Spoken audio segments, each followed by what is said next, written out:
Bienvenido a Reflexiones, un espacio en modo beta para discutir nuestras prácticas de gestión de talento. Nuestra invitada de hoy, Melina Jajamovic, experta en metodologías ágiles. Hola, ¿cómo les va? Estamos en otra edición de Reflexiones. En este caso tenemos una invitada de lujo. Tenemos a Melina Jajamovic, quien hace 10 días, publicó Agilidad en 4 estaciones, que lo leí, está muy bueno y lo recomiendo.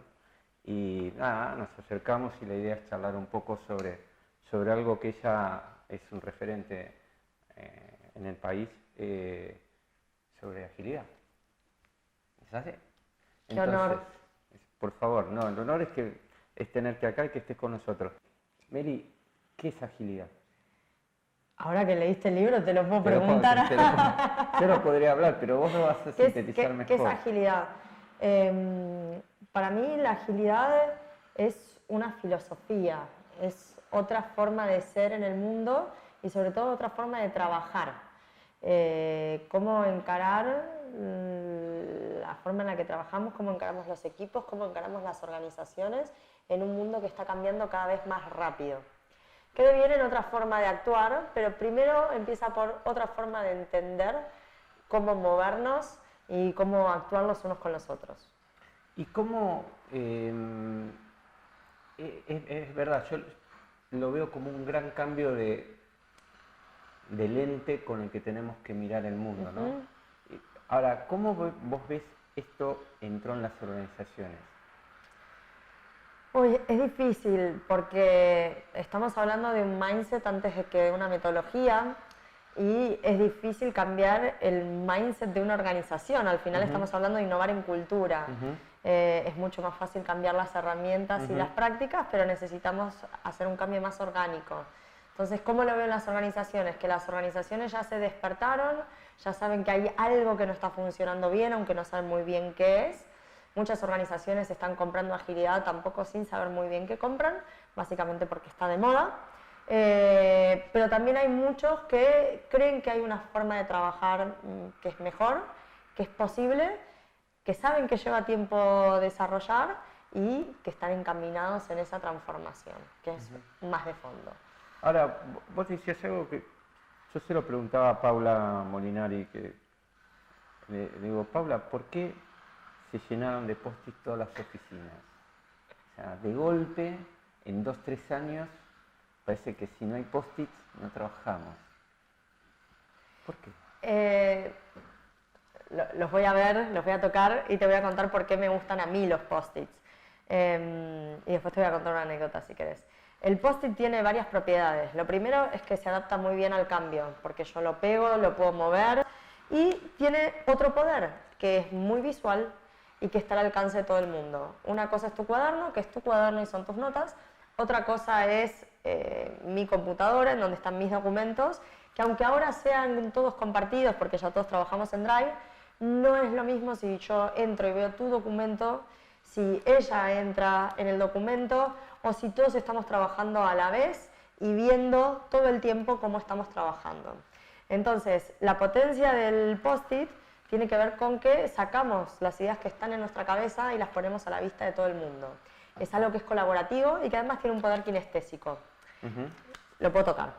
Entonces, en muchos de los lugares de trabajo, la moda del post-it llegó como una forma de empezar a colaborar y de entender que las soluciones a problemas complejos no nacen de una cabeza iluminada que se sienta sola a escribir un proyecto, sino que nace de las distintas miradas. Yo siempre cuento como anécdota que si vieron alguna vez alguna serie de detectives, todas las series de detectives, yankees o de cualquier parte del mundo, tienen siempre estos paneles, ¿no? Llenos de post-its y además tienen los hilos, ¿no? Que enganchan una cosa con la otra, porque lo que tenemos que hacer es tener las distintas miradas para llegar a mejores soluciones y más creativas. Entonces es un momento también en el que la empresa se está valorando lo que es la diversidad, se está valorando lo que es la creatividad, la innovación, y eso requiere nuevos formatos de trabajo. En algunos otros lugares podremos decir que el post-it simplemente es una moda, fuimos pegando y se quedó el post-it dormido en la pared, ¿no? Que puede pasar también. Si vos vas y ves un panel visual en el que está todo igual hace meses, es que es maquillaje. Ujú. Pero la mayoría de los equipos yo creo que ha funcionado porque es algo simple y que nos ahorra muchísimo tiempo y que facilita las conversaciones. Y eso tiene que ver con la colaboración. Entonces, mi sensación es que funciona. Al margen de que hay cierta moda y demás, y queda bonito y ahora parece que es cool que tengas post-its, es que realmente... No, sin duda, para mí, yo me río porque la verdad que es súper útil, pero esto de que haya aprendido tan rápido y que se esparció y que ahora todo el mundo... Mira, yo doy talleres para todo tipo de empresas, ¿no? Y esta semana tuve un taller que di para gerentes de una empresa en la que en general me manda líderes, coordinadores, no suelen mandar gerentes. Y se me acerca una gerente y me dice, sí, porque los chicos que fueron a tu curso me empapelaron toda la oficina y todos los días hacen dailies y todos los días actualizan el panel visual y todos los días, bueno, ¿qué es esto que les explicaste? Entonces, hay algo en la utilidad que yo creo que es lo que ha hecho que funcione y que crezca rápidamente. Y además que la mayoría de empresas han invertido muchísimo esfuerzo y dinero en los últimos años en que su gente vaya a cursos de Design Thinking, de Scrum, de Kanban o cualquier otro taller vinculado con la agilidad. Entonces, bueno, realmente... Y creo que es algo que viene muy de abajo para arriba también. Para mí hay algo poderoso en hablar de agilidad y sobre todo desde cómo lo enfoco yo. La transformación organizacional lleva tiempo, es lenta, pero hay muchísimas cosas que cada una de las personas que pasa por un taller puede empezar a hacer en su metro cuadrado Tal cual. rápidamente Tal cual. y que además lo que tiene positivo es que ve los resultados muy rápido. Porque en el fondo la agilidad lo que tiene de grandioso para mí es que las personas se empoderen. Y no hay nada que te dé más poder que probar con algo chiquito y ver que funciona. Es decir, no pensemos en grandes transformaciones. Algo chiquito, ¿te funcionó? Estás acostumbrado a seguir órdenes y a no pensar qué hacer. Y de pronto descubriste que podías usar tus ideas y aplicarlas y después te dan ganas de más y más y más. Y se empieza a generar un efecto contagio, ¿no? Se empieza a viralizar el mensaje. A mí, como anécdota divertida, uno de los lugares más emblemáticos en los que trabajé fue la Cámara de Diputados, con el equipo de capacitación. Y cuando llegué les expliqué lo del panel visual, que se podía pegar, bueno, era una revolución. Todos habían hecho su panel visual personal y después todos habían hecho un panel visual en la cocina. Pero de pronto pasaron al desafío de armar un panel visual del equipo. Y al principio costó, y en la mayoría de las organizaciones cuesta porque tiene que ver con la confianza, con la transparencia. El panel visual lo que tiene de bueno es que aterriza estos valores que son importantes para la agilidad, ¿no? Que es cómo trabajamos en red, ¿no? Cómo abrimos la información y la información deja de ser poder. Bueno, la cuestión es que costó, pero una vez que funcionó, ellos fueron los primeros en digamos, hacer que el mensaje fluyera por el resto del piso de recursos humanos, a tal punto que tengo todavía un video grabado y explicado en lenguaje de señas de cómo funcionaba y qué era eso del panel visual. Entonces, cuando a alguien le funciona, no hay nada más poderoso que eso, porque va y lo lleva. Totalmente. Y yo creo que ese efecto contagio también se está dando. Ok, ¿por qué en 4 estaciones? Eso tenemos que preguntárselo al editor, que es el autor de esto. Es difícil ponerle un título al libro y de hecho el título emergió cuando aparecieron los distintos bloques temáticos. El libro en verdad es el reflejo de un taller que di durante muchas horas en la universidad, en empresas, en gobierno, y que cuenta distintas cosas. La primera, cómo cambia el mundo, esa podría ser la primera estación, porque todo esto de la agilidad tiene que ver con que el mundo cambia cada vez más rápido, y si no entendemos que hay un cambio de contexto, esto no tiene dónde arraigar. Para mí por eso es muy importante ir a la filosofía y no a las herramientas, ¿no? Entonces, el mundo cambia cada vez más rápido y esto nos supone un desafío, y nos supone preguntarnos a nosotros si estamos preparados para ese cambio o no. Vos recién me dijiste, los de 50 estamos muertos, ¿no? Pero es que yo veo jodidos, me puse muy dramática. Pero estamos muertos si no pero, cambiamos. Pero vengo de un taller con chicos de 20 años, que en principio se supone que ya están para adaptarse al cambio, y no es tan así. porque ellos siguen siendo formados por un sistema educativo que los forma Sí, para la exactamente. certeza, y que hoy cuando les dije, ¿saben qué? Estamos en un auditorio, ¿no? Anfiteatro. No se queden sentados ahí, traigan las sillas, vamos a hacer un círculo dentro del anfiteatro. Me miraron con cara de, ¿esto qué es, no? ¿Por qué nos venimos nosotros al centro de la sala? Porque eso es el ejercicio del poder. Y en un mundo de cambio, no hay nada que nos haga más libres que tomar decisiones. Y sin embargo, desde que entramos al sistema educativo en adelante, lo que hacemos es minimizar, ¿no? el poder de tomar decisiones. Y fíjate que no es una casualidad, el sistema educativo fue creado para un mundo industrial. Y el problema es que ya no vivimos en un mundo industrial, vivimos en un mundo del conocimiento, y ese mundo del conocimiento nos exige prepararnos de otra manera. Totalmente. Y el problema y lo dramático, hoy pensaba, ¿no? Cuando les daba el taller a los chicos estos, no suelo dar talleres para gente tan joven, era un desafío, y pensaba, me gustaría decirles lo que me hubiera gustado que me dijeran a mí a los 20. Que alguien me explicara que me tenía que animar a hacer cosas y a probarlas y que no pasaba nada. Yo de hecho probé bastante, soy fracasadora serial, no lo llevé tan mal, ¿no?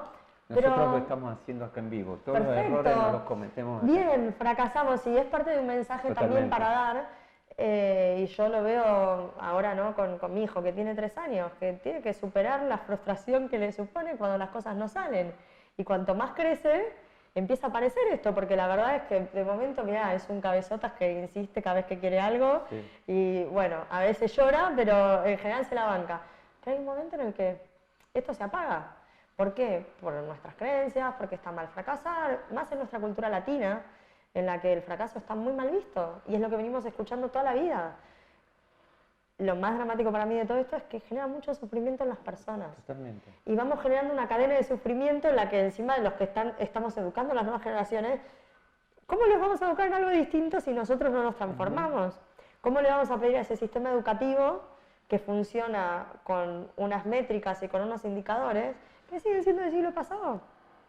Con todo respeto por los que trabajan en esto. Digo, no, pero yo creo que la educación tiene un pending muy grande, muy grande, lo veo. Mirá, yo tengo 2 hijas, con la de 23 yo fui muy exigente como me criaban a mí, y con la más chica, que tiene un promediazo, el otro día me dijo, me fue bien en una prueba, pero no me fue perfecto. Y yo me encuentro diciéndole, mira, no andes en la vida buscando la perfección, porque... no existe. No, viste, ahorrate mala sangre. Pero sin embargo, yo eso lo veo mucho en la educación ahora. Y hay algo interesante con eso, que es que como el mundo cambia cada vez más rápido, necesitamos innovar. E innovar es aventurarse. Y está visto que el aprendizaje se maximiza cuando uno tiene experiencias. Pero no cualquier experiencia. Cuando hablamos de experiencias que son de calidad y que son diversas. Y eso es salir del espacio de confort. Ahora, si tenés tanto miedo de decepcionar a los de tu alrededor porque no das con ese nivel de exigencia, no te vas a animar. Y entonces la vida se va haciendo cada vez más chiquita. En vez de poner nuestro color y lo que hay único en nosotros, terminamos haciendo lo mismo que hace todo el mundo por no correr riesgos. Y para mí lo curioso ahí es que las máquinas trabajan mejor que nosotros. Sin duda. Entonces nosotros tenemos que sacar nuestro lado más humano. Y eso implica reeducarnos y desaprender muchas cosas que nos están limitando. Muchas que tienen que ver con las creencias, y esas creencias después se reproducen en las prácticas que tenemos, ¿no? En nuestra vida personal y también en la vida laboral. La laboral. Y contame, fue muy interesante escucharte contar el proceso del libro. Sí. Te llevó 1 hora, pero contame así en forma... Las 5 highlights. En forma ágil. No, importante, que ágil no es ir rápido, ¿no? Yo sé.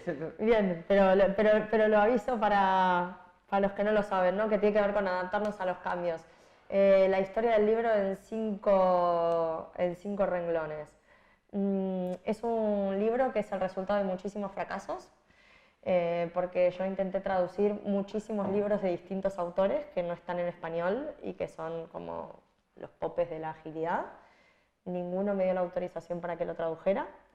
En el camino me encontré con un editor que me dio la posibilidad de escribir este libro, que es Jorge Scarfi, y me aventuré. básicamente este libro lo que hace es plasmar lo que suelo contar en los talleres. Bueno, de hecho ahora tengo que contar otra cosa, así que estoy fracasando y buscando un nuevo guión. Pero tiene que ver con que la mayoría de libros que hay en agilidad y que hay en español tienen que ver con las metodologías y no tienen que ver con la filosofía. La mayoría de la gente que trabaja en agilidad viene del mundo de los sistemas, con lo cual se llevan muy bien además con las metodologías, y son metodologías que están conectadas con lo humano, pero también están conectadas con lo productivo, y las dos casando la una con la otra.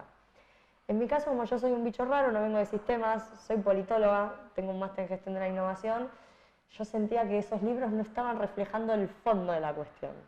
Porque para mí la agilidad tiene que ver con una revolución, lo que te decía antes, que va más allá de las metodologías y que tiene que ver con otra forma de ser en el mundo. Y decía, y me preguntan, ¿y qué libro podemos leer? Y no te sé decir un libro. Entonces iba escribiendo post, leo el post, me mando links al post. Y bueno, y así de a poco surgió la oportunidad de escribir el libro porque yo creo realmente que es necesario que esto se sepa. Que se sepa cuál es la filosofía de fondo para que la metodología no sea una trampa. Y voy a sumar algo más que vos me dijiste antes. Son cosas que muchos de nosotros ya sabemos.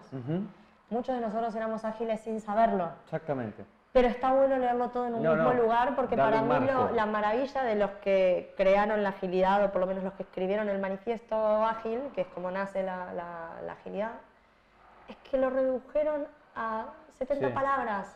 Fueron muy claros. Pero es un arte. Exacto. Entonces, para mí la potencia de la agilidad es que sintetiza muchas cosas que andaban dando vueltas que tienen sentido. Pero que además, este tema del error, este tema de... Hoy, si no vas rápido, nos pasa en el día a día, cada vez tenemos que hacer más cosas con menos recursos, es lo normal de las organizaciones. Entonces, bueno, tenés que empezar a soltar ciertas ideas perfeccionistas y de golpe, esto tiene que ver con esto tiene que ver con esto otro. O sea, para mí le da un marco de referencia muy bueno. Pero hay un detalle que contaste que no es común. Vos lo escribiste, yo lo llamo en forma colaborativa. Técnicamente no es así, pero... Fue gracioso. A mí algo que me pasa con la agilidad es que yo digo que la agilidad hay que pasarla por el cuerpo. Y que cuando uno da un taller se nota mucho si esto es algo que vos contás o es algo que vivís. Entonces, yo que llegué a la agilidad un poco de casualidad, sentí que yo la agilidad la tengo en el cuerpo, ¿no? Entonces, la forma de hacer el libro tuvo que ver con no contar acerca de la agilidad, sino ser realmente ágiles. Entonces, ¿qué es hacer el libro de manera colaborativa? Primero, no hacer el libro de un tirón, sino que ir de a bloques, que es lo que tiene que ver con, le llaman en agilidad, el iterativo incremental. Cerramos un bloque y empezamos con el otro. Muchas veces la forma tradicional de hacer un libro es hasta que no está todo terminado no reviso. O hasta que no está terminado no pido feedback. ¿Por qué? Porque no quiero que me lo critiquen si todavía no está listo. Pará, te lo voy a mostrar cuando esté listo. Sí. Pero ahí te perdés un montón de insights, de cosas que a uno tal vez no se le ocurren y que otro te puede aportar de fuera. Por eso una de las cosas divertidas del libro, que el editor, yo creo que se estaba agarrando las manos con la cabeza, era ¿cuánta gente está leyendo el libro, el Word? Hay 60 en este momento que están leyendo el Word. Y era para tener las distintas miradas y para entender qué funcionaba y qué no. Lo pusiste en la nube. Yo lo puse en la nube, lo compartí con un montón de amigos y gente que sabía que iba a ser muy crítica. De hecho, teníamos como una lista, ¿no? Necesitamos, en principio el libro arrancó con Fernando Abadía, que es un amigo mío en España, con lo cual en los inicios la idea era que el libro lo leyeran en España y en Argentina. Yo viví mucho tiempo en España y aunque tenemos el mismo idioma no somos iguales. Con lo cual también era el desafío de qué pasaba si se entendía escrito en argentino, si se entendían con las diferencias culturales. En general yo creo que me sé bastante bien la cultura española porque viví más de una década allá. Que lo leyera gente que sabía de agilidad, porque aunque se supone que soy una referente, siempre dudo y digo, hay mucha gente que sabe muchísimo más que yo, entonces quiero que lo miren y no vaya a ser cosa que esté siendo yo la divulgadora y divulga lo que no hay que divulgar. Que lo lea gente que no entiende nada, porque este libro lo tiene que leer gente que no sabe de agilidad. Es decir, los que pasaron por el taller saben con lo que se van a encontrar, pero la idea acá era ir más lejos de los talleres. y lo leyó, te diría, desde abogados, ingenieros, contadores, psicólogos, gente con títulos, sin título, gente que trabaja en multinacionales, en pymes, en startups. Y era muy divertido porque te va llegando el feedback y el feedback es súper personal. Cada uno te lo dice desde donde lo ve, desde donde lo vive. Entonces para mí también era el ejercicio divertido de pensar qué cosas tenía que incorporar y cuáles no. Algunas fueron críticas que fueron útiles para darme cuenta de cosas que estaban mal y que corregí. Otras fueron críticas interesantes para darme cuenta que el libro no iba por ahí, que este no era un libro académico y que si alguien esperaba un libro académico, yo lo tenía que explicar desde el principio que no era lo que se iba a encontrar. Entonces, cada feedback a mí me iba permitiendo, ¿cómo decirte? Como ir bordando más fino, ¿no? E ir encontrándole el tono al libro. Y eso fue un ejercicio súper interesante, hasta que llegó un momento que dije, bueno, ¿saben qué? No hay más tiempo, Claro. dame más semanas para leerme más tiempo, con los que estamos ya tenemos que salir a la cancha. Claro, porque el arte es abrirte, compartir, discriminar y cortar, porque si no te quedas en un... A ver, esto es Pareto, ¿no? 20-80, 80-20, ¿qué es lo que aporta valor? Entonces lo que aportaba valor era que el libro estuviera rápido antes que alguien más lo escribiera. No, que el libro estuviera rápido, también sabíamos que era un año complicado con el tema electoral y demás. Sí, pero además tiene que ver con lo que dijiste, es verdad, porque cada vez que vos querés hacer algo y más te metes a investigar, ves que todo el mundo como que empieza a surgir, entonces hay un miedo que antes no había. Y además hay una cosa, bueno, te tengo que confesar que tuve pesadillas pusieron una crítica de que el libro es una porquería, ¿no? Cuando uno lanza algo al mundo se está exponiendo y es más fácil criticar que hacerlo. Pero a medida que iba escribiendo yo lo que me daba cuenta es que, bueno, claro, es que este libro es el fruto de muchos años de trabajo, por eso me costó poco escribirlo también, porque son cosas que me las sé, las conté miles de veces. Y fue gracioso porque esto creo que no lo conté en la presentación del libro. La semana de escribirlo ya me parecía que estaba obsoleto, ¿no? Que era como, bueno, esto ya lo contaría de otra manera. Y también saber que no hay tal cosa como un libro perfecto de la agilidad. Desde mi propósito, que es llegar a gente a que conozcan esto y que les sirva para vivir un poquito mejor. O sea, el regalo más grande que me hace la gente es cuando me escriben después de leerlo, que ya ha pasado, aunque el libro tenga pocas semanas, y me dicen, me replantean lo que estoy haciendo con mi hijo. O me di cuenta que no éramos tan ágiles cuando creíamos, ¿no? Si ya suscitó una reflexión, para mí ya vale la pena. Entonces, es también ser ambiciosos, pero no tanto. Es decir, con que a alguien le llegue una idea buena y nueva de esto y le sirva, para mí valió la pena. Es que si no es imposible, en estos tiempos es que es parte del mundo que está cambiando. Y además, si no, no sería ágil. No podés. Porque yo, ¿qué voy a hacer? ¿Me voy a pegar 5 años haciendo una tesis? No es coherente con el libro. O sea, no hubiera sido coherente que el libro lo escribiera yo sola y que no pidiera feedback. No hubiera sido coherente que no trabajáramos muy estrechamente y en equipo. El editor, la correctora, la ilustradora, la diseñadora, que estuviéramos todos sentados en una mesa. El libro tenía que ser coherente. Te hago tanto foco en esto porque conozco mucha gente que todavía esto le es impensable. Es impensable poder entregar algo que no esté terminado, que para mí es una quimera, porque nunca las cosas están terminadas. A mí, ¿sabes qué me pasó? Yo trabajé mucho tiempo, bueno, no me acuerdo si lo conté en el libro o no, creo que sí, trabajé mucho tiempo con startups. Me dediqué muchos años a asesorar a startups y yo trabajo por mi cuenta hace 10 años. Y ahí aprendí que, claro, el documento lo aguanta todo, pero tenés que salir a probar rápido y ver si funciona o no. Y eso, los que venimos de esta cultura latina y más los que hemos tenido padres exigentes y encima los hemos satisfecho, que es lo peor del caso, porque si uno fue un rebelde te pesa menos, sí, no. Pero yo que llevé toda la vida, digamos, cumpliendo con los mandatos, pero a ver, esto es un juego y tengo que probar. Y a medida que uno ejercita eso, ¿no? O sea, yo me di cuenta cuando empecé a trabajar por mi cuenta y pasaba 20 presupuestos hasta que salía uno.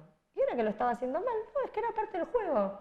Y empecé a tener ese espíritu deportivo de prueba y error, salí, lo que sí aprender, ¿no? No es meter la pata todo el tiempo, es meter la pata y aprender rápidamente.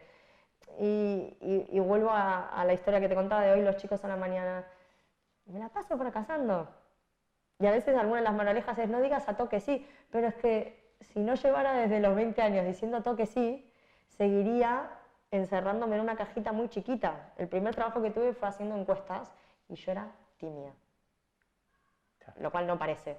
Pero me acuerdo haberme tomado el 152 desde Belgrano hasta Recoleta, todo el camino diciéndome, quiero volver a casa, no valgo para esto, quiero volver a casa, no valgo para esto. Y cuando bajé me di cuenta que valía para eso. Entonces, si uno no se desafía, no sabe cuáles son los límites que puede cruzar. Y es un juego, es la vida misma, ¿no? El ir probando. Entonces, también cuál es nuestra mentalidad, ¿no? Vine y esto es lo que soy y esto es lo que puedo hacer, o juego y pruebo y veo con lo que... Y reírse un poco de uno. O sea, poder... Para mí el humor en todo, o sea, es súper necesario, sobre todo en estos tiempos, pero es saber reírse de uno y soltar el ego, no ¿no? Y ya castigarse está. tanto. Yo igual soy un plomazo, te digo, soy exigente conmigo misma, diría en España una tiquismiqui, soy un plomazo, pero no me limita a ser.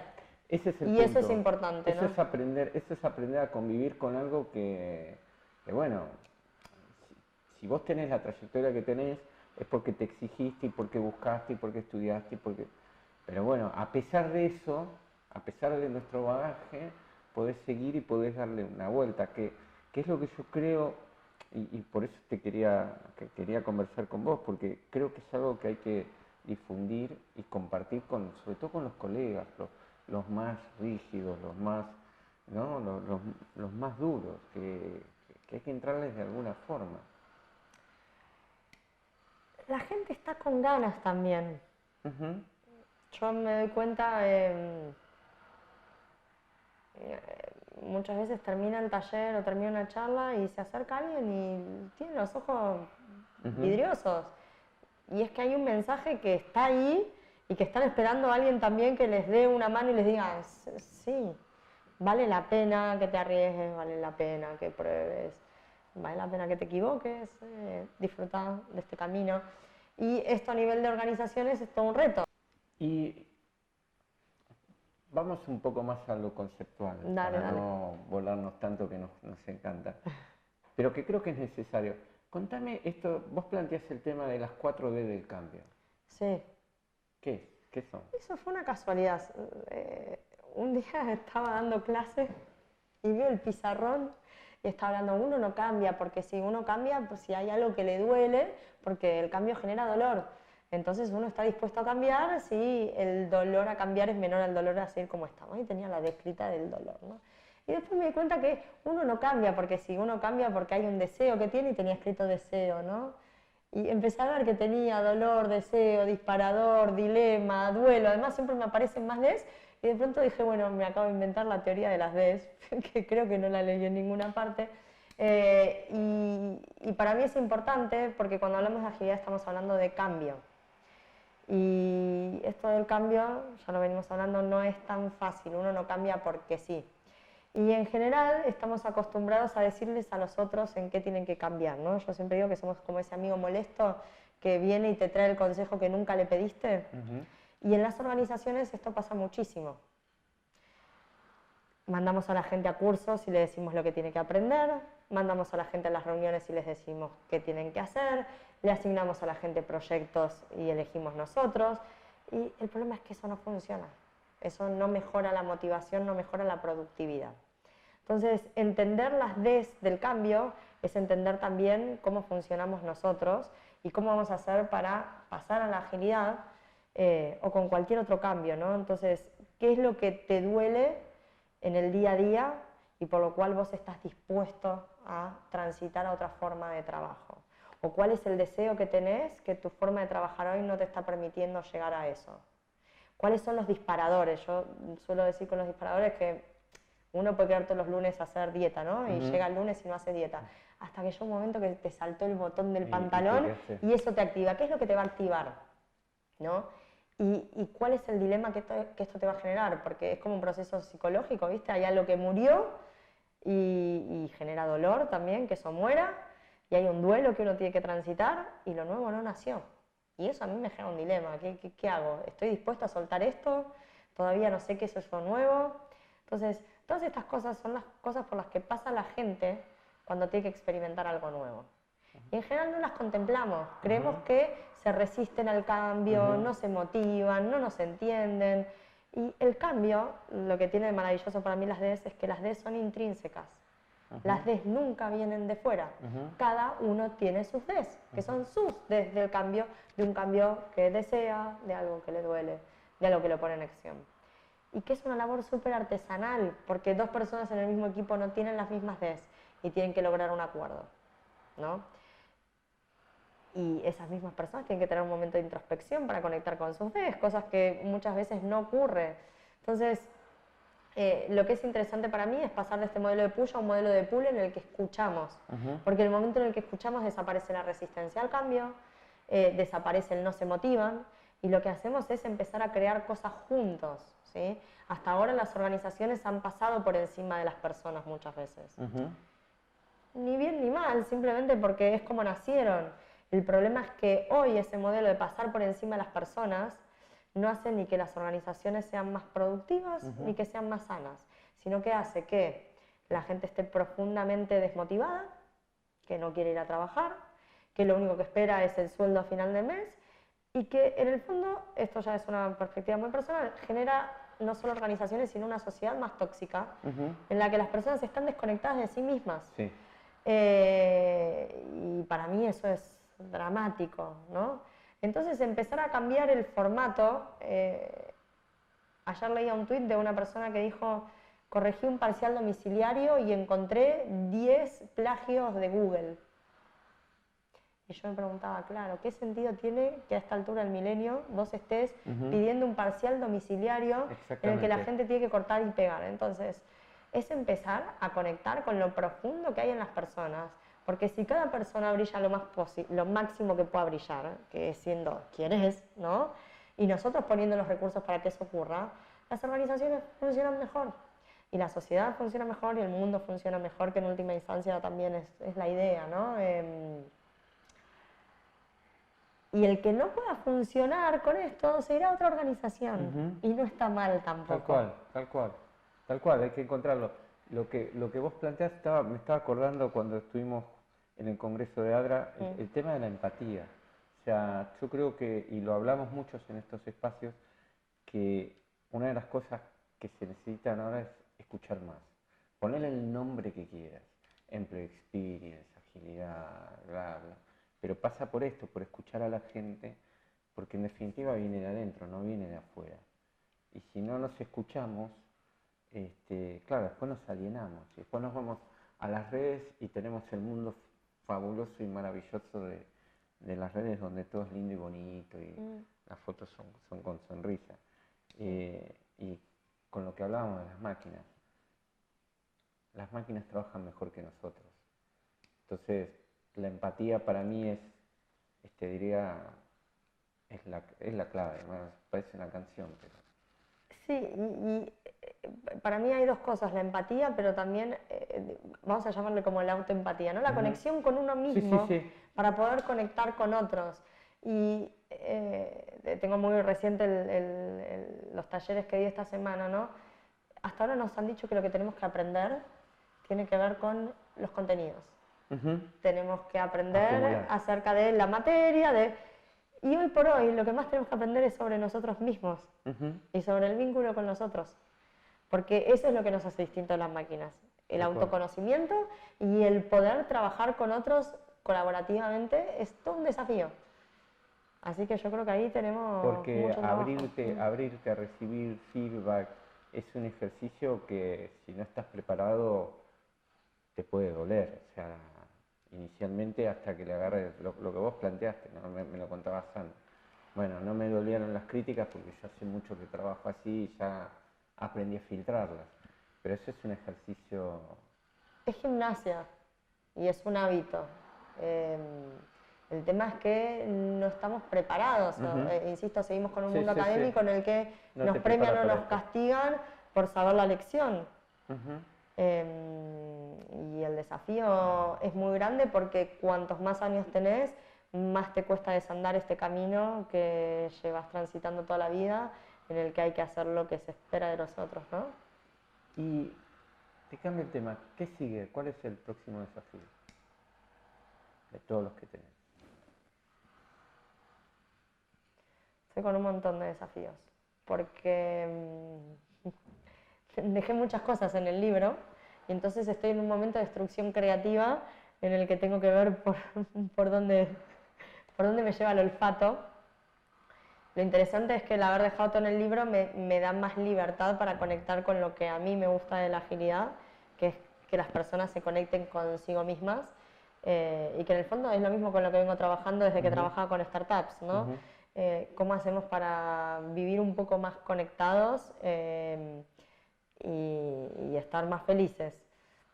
Y dentro de eso, el ver cómo acompañar a las organizaciones que quieren pero no saben muy bien cómo hacer esto, ¿no?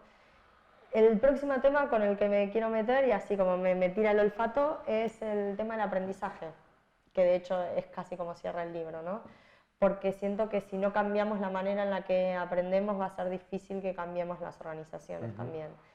Y creo que los sistemas de aprendizaje dentro de las organizaciones están obsoletos. Y lo digo formando parte de ese sistema porque muchas veces me contratan, intento hackear todo lo que puedo, los modelos tradicionales, intento hackear el aula, intento hackearlo todo, ¿no? Necesitamos sistemas de aprendizaje que sean transformadores y que tengan impacto.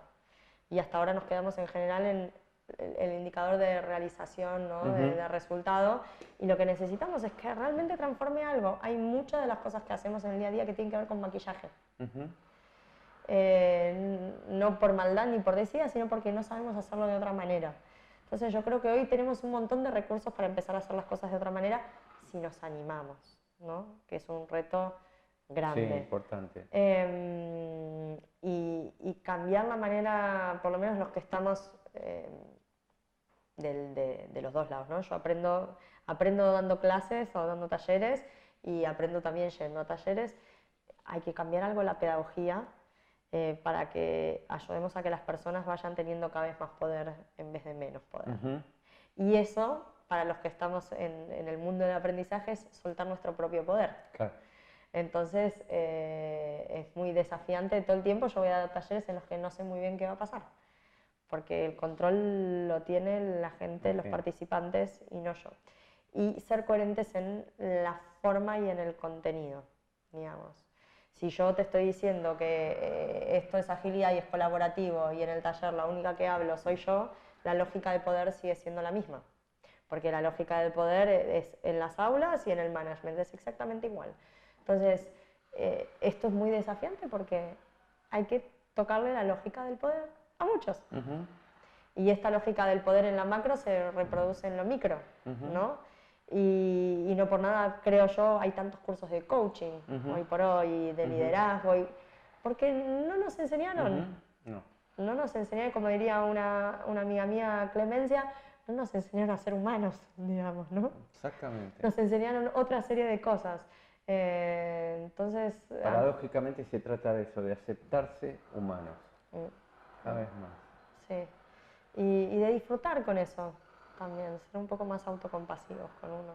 No castigarse tanto. Y al final las organizaciones se transformarán o no, pero yo creo que hay un cambio que es sostenible, que tiene que ver con las personas, y que yo sé que muchas veces la persona que vino a un taller vuelve a la organización al día a día y le cuesta transformarlo, pero hay algo que le llega en su vida.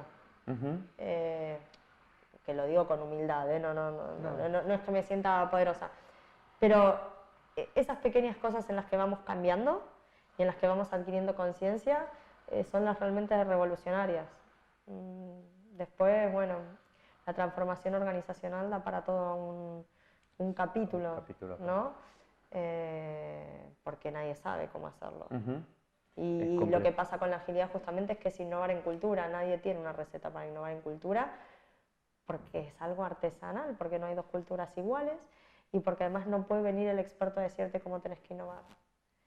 la cultura se cambia a sí misma, ¿no? Entonces, con un poquito de ayuda. Pero yo tiendo a pensar que esto es como un proceso psicológico y que uno no cambia si no quiere. Y que después hay que entender que hay algo orgánico en el que tenemos que cambiar las estructuras, porque las estructuras condicionan la forma en la que vivimos dentro de la organización, y hay que cambiar el sistema y hay que trabajar con las personas también. Entonces es un trabajo que tenemos para toda la vida. El que piense que la transformación organizacional puede durar un ratito, No, está confundido. Cada vez menos. Yo me quedo con lo que dijiste de el cambio en el metro cuadrado, el cambio en los pequeños cambios y volvemos a la historia de los post-it, ¿no? El cambio en pequeñas cositas cotidianas que te llevan, si sos constante, a una serie de grandes cambios. Y hay algo importante en eso que decís. Ojalá Pero pudiéramos... vos, sí, simplemente... yo estudié ciencia política, ¿no? A los 20 años quería tomar el Estado y hacer la revolución.